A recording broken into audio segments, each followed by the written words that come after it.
warahmatullahi wabarakatuh. Salam sejahtera untuk teman-teman serta program Pasca Sarjana Kajian Strategik Global Universitas Indonesia. Minggu lalu kita sudah menjelaskan tentang critical thinking dan creative thinking. Dan hari ini kita mencoba menjelaskan tentang pendekatan yang kita sebut dengan pendekatan multidisipliner dan cross-disipliner. Teman-teman sekalian, kita sudah menjelaskan pada bagian awal tentang munculnya era informasi, globalisasi, dan era jaringan kompleksitas, ya. Jadi masalah-masalah yang saling berkaitan satu sama lain. Teman-teman sekalian, untuk lebih bisa memudahkan sebenarnya memahami tentang kompleksitas realitas itu, bisa kita berikan contohnya metafor bawang.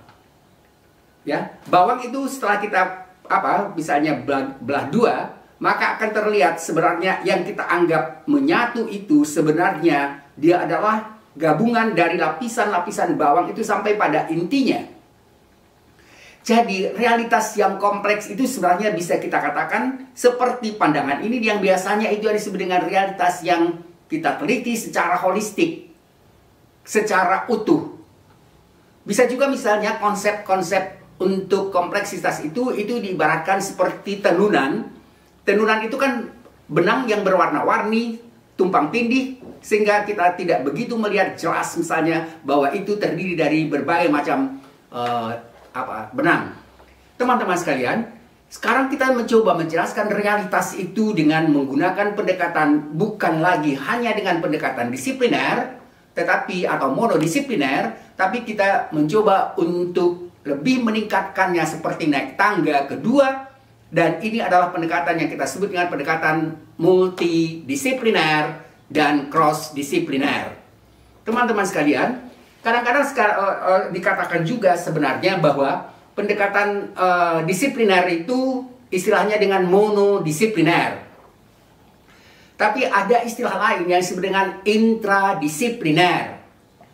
Jadi kalau misalnya saya mencoba belajar misalnya pada psikologi, ada psikologi Freudian, ada misalnya humanistik, ada psikologi critical psychology, ada postmodern psychology. Bidang-bidang yang ada di dalam psikologi tadi itu biasanya disebut istilahnya intradisipliner. Disiplin yang masih dalam satu bidang ilmu itu. Tapi begitu kita masuk pada pendekatannya sifatnya multidisipliner, itu adalah ada perbedaan antara disiplin yang satu dengan disiplin yang lain. Teman-teman sekalian, jadi kalau misalnya saya melakukan riset, ya, kemudian penelitian saya itu mencoba menjelaskan, ya, satu tema, satu problem, satu masalah, tapi saya coba jelaskan dia atau lakukan penelitian dengan menggunakan dua bidang ilmu yang berbeda. Teman-teman sekalian, untuk penelitian yang seperti multidisipliner itu biasanya satu masalah itu umumnya, ya, yang berbeda, katakanlah misalnya tentang kemiskinan, lalu dicoba dijelaskan dari tiga bidang ilmu yang berbeda. Dari ekonomi, dari kebijakan, dan kemudian misalnya satu lagi dari sumber daya. Ya. Tema kemiskinan dijelaskan oleh tiga orang atau tiga ilmuwan dari bidang ilmu yang berbeda tentang kemiskinan itu contoh yang paling mudah dipahami untuk menjelaskan pendekatan multidisipliner. Ketika ilmuwan itu dari bidang ilmu yang berbeda, mereka tidak ada kerjasama, tidak ada dialog antara satu sama lain. Mereka menghasilkan hasil riset itu juga masing-masing secara berbeda dalam laporan yang berbeda. Tapi manfaatnya adalah, ya, kita bisa memperoleh sumber yang lebih luas tentang kemiskinan dari tiga bidang ilmu yang berbeda. Jadi sebenarnya ini adalah seperti dikatakan tadi, langkah pertama untuk naik ke tangga yang berikutnya, keluar dari, ya, keterkungkungan disiplin ilmu. Keluar dari kotak-kotak bidang ilmu spesialis itu. Karena sekarang sebenarnya begitu kita masuk ke era informasi, ada kecenderungan yang sangat kuat sekali untuk bisa mengharapkan apalagi pada program doktor untuk bisa melakukan riset dan melakukan pemahaman yang lebih luas, karena tidak ada realitas atau fenomena yang benar-benar tersendiri dari fenomena yang lain, dari bidang ilmu yang lain. Teman-teman sekalian, jadi itu tadi adalah contoh yang sangat sederhana untuk menjelaskan tentang pendekatan multidisipliner. Saya sebenarnya ambil jelaskan ini dari pemikiran salah seorang sebenarnya profesor musik ya. Jadi teman-teman sekalian, kalau misalnya tadi kita katakan pendekatan multidisipliner, biasanya ya jarang sekali dikaitkan dengan pendekatan cross disipliner. Ingat, kalau misalnya pendekatan disipliner dan multidisipliner, kedua atau tiga penelitian itu tidak ada hubungan sama sekali. Tapi begitu misalnya kita menggunakan istilah yang disebut dengan cross disipliner, ya, cross itu artinya sudah ada titik singgung antara dua bidang ilmu pengetahuan. Jadi kalau misalnya tadi ada ekonomi, ya, masalah kemiskinan, kemudian dijelaskan dari bidang ekonomi, kemudian dijelaskan dari kebijakan atau kebijakan pemerintah, kebijakan publik, maka sekarang dua bidang ini sudah punya titik singgung, ya. Jadi seandainya Anda melakukan penelitian yang menggunakan pendekatan cross disipliner, sebenarnya itu bisa Anda lakukan sendiri atau mungkin dilakukan oleh dua orang, ya, yang sama-sama di antara mereka misalnya sudah ada sedikit hubungan, ya, ada sedikit pembicaraan bahwa yang satu akan menjelaskan kemiskinan dari bidang ekonomi, yang satu lagi dari bidang kebijakan publik. Jadi sudah ada titik singgung, ya, antara riset yang pertama dengan riset yang kedua. Tapi bisa juga sebenarnya, dan ini sudah agak lebih mendekati dengan nanti apa yang kita sebut dengan riset interdisipliner.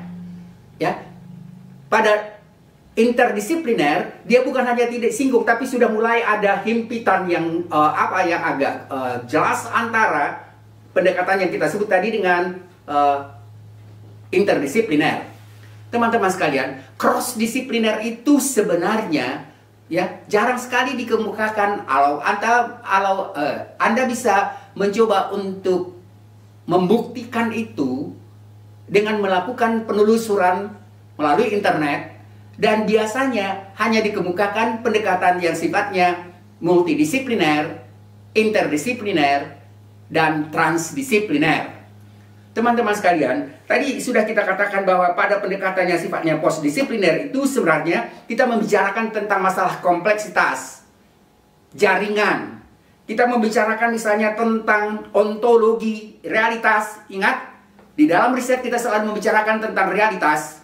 Realitas yang kita teliti itu berbeda antara satu paradigma, jadi ontologi pada positivisme, berbeda dengan critical theory, berbeda dengan positivisme ilmiah, berbeda dengan postmodern, dan berbeda tidak terlalu jauh mungkin kadang-kadang tumpang tindih dengan era informasi.